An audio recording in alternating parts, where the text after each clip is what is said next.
on that brand. That takes a lot of balls. You can't fear God when these pastors are calling themselves called, specially appointed by the Lord to lead a flock, to lead a church, and you are basically getting your hair done on the pulpit. Like, what is this for? What exactly is this for? What's coming? Welcome to another episode of the That's Scary with Melanie P podcast. I'm your girl, Melanie P, and we're here to have a conversation, y'all. I feel like I'm literally doing a video about like weird pastor church stuff like every month. I think I'm doing an episode about this every single month. And, you know, finding a good church is so important. And I think that especially when we get older, but not just when we get older, you need to find a good church, period, point blank. But when you get a little bit, you know, up in your 30s, you need to find a good church home, y'all. Because life be lifing. 20s, life be lifing. 30s, life be lifing. 40s, life be lifing. Find a good church home. Get your roots there, somewhere that you feel comfortable. And I know for me personally, it took me a good hot minute to find a church that I felt comfortable. I felt that I was getting an authentic experience. So saying that and then seeing these type of antics. So let's cut to the BS and let's look at what I'm talking about. When God's correcting you, it's because he loves you. I want to bring back to every person in this room the idea that God's correction is God's love. So when God tells you, no more sleeping with them. Pastor, you said that in church. You're doing it at your house. When God says stop spending money on that brand. When God says join the church. Well, God, I was hurt in my last church. He said, I'm about to correct some things. But you have to submit to my corrections. Watch this. And this is the big thing. If God is not correcting you, be concerned.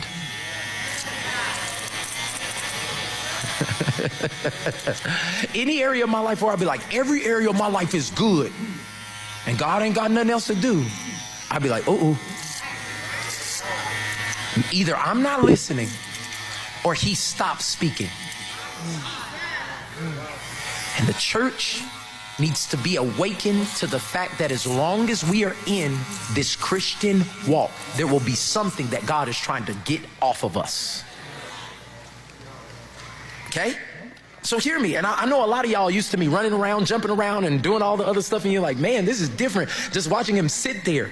I am not gonna walk around all week looking crazy. Let's just go to the comments. I think this time, me and the comments are in agreement.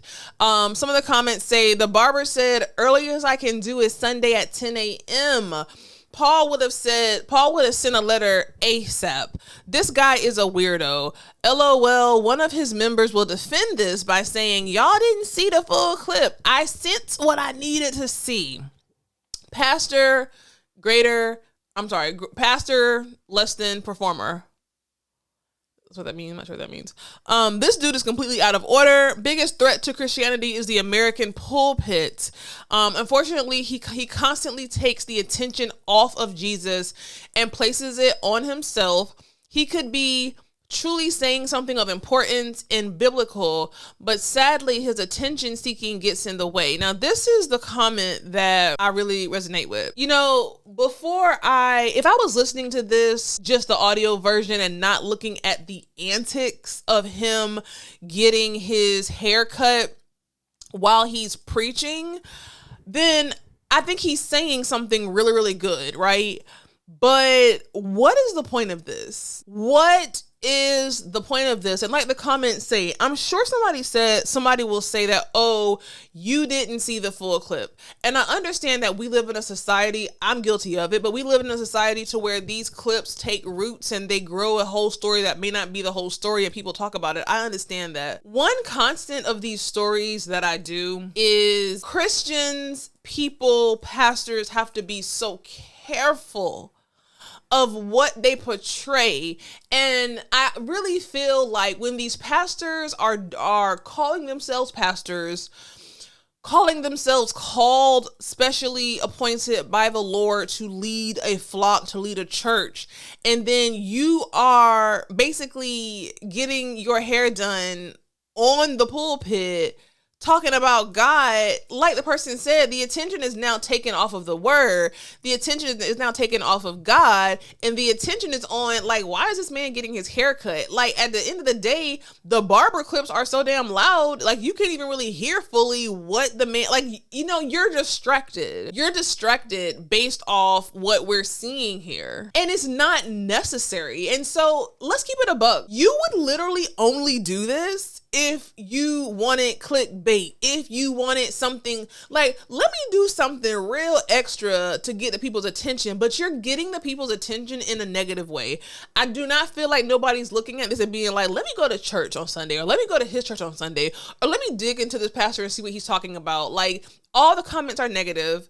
I haven't seen one positive comment at all. So you're literally, in my opinion, you are turning people away from the church, and you're making people who may be on the fence about going to church, or maybe on the fence about giving their life to God, or maybe on the fence, you're giving them that extra push in the wrong direction to not go to church, because they're thinking, well, damn, if you out here for clickbait and I'm out here for clickbait, why do I need to go to a pastor like you when me and you out here, we're on the same level? Like, you're not focused on the word. And I'm not saying that he's not focused on the word, but what it gives is what it gives. It gives that you're focused on the antics. It gives that you're focused on the antics. You're not focused on getting the word through. This is a distraction.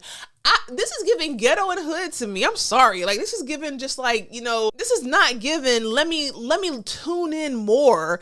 None of this gave to me, let me find out, let me dig deeper.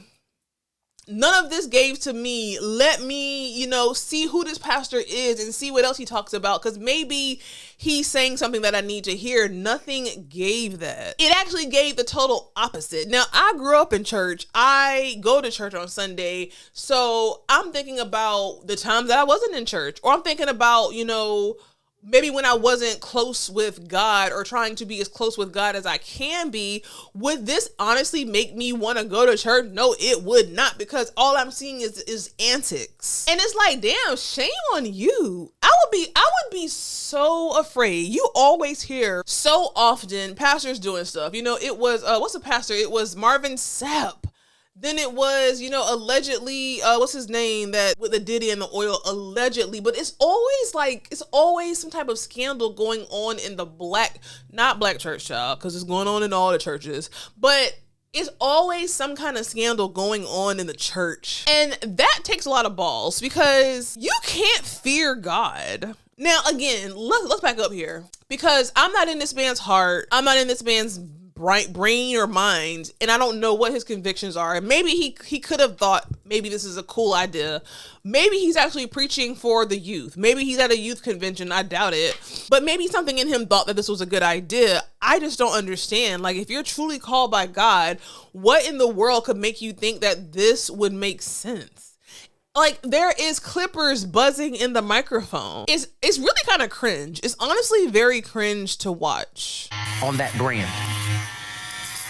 When God says join the church, well, God, I was hurt in my last church. He said, I'm about to correct some things, but you have to submit to my. Like, what is this for? What exactly is this for? Like, I want you to, you know, here's the thing. There's nothing wrong with, you know, people always talk about pastors driving these big cars, whatever. Now, that's another story. But, you know, a pastor being groomed, a pastor dressing, you know, cool or whatever. I like that. You know, be relatable. But you taking your hair appointment on stage as you preach the word is just unacceptable. And I think it's awful. I don't know, y'all. Am I tripping? Like, is there anybody out there that saw this and thought, you know what? He on to something. He is on to something. I might go to church on Sunday because I saw the pastor up there getting his hair cut. I might just join a church because I saw this man on TikTok, on Instagram, on YouTube, and he was sitting there spreading the gospel while he was getting a haircut. That's so cool. Nah.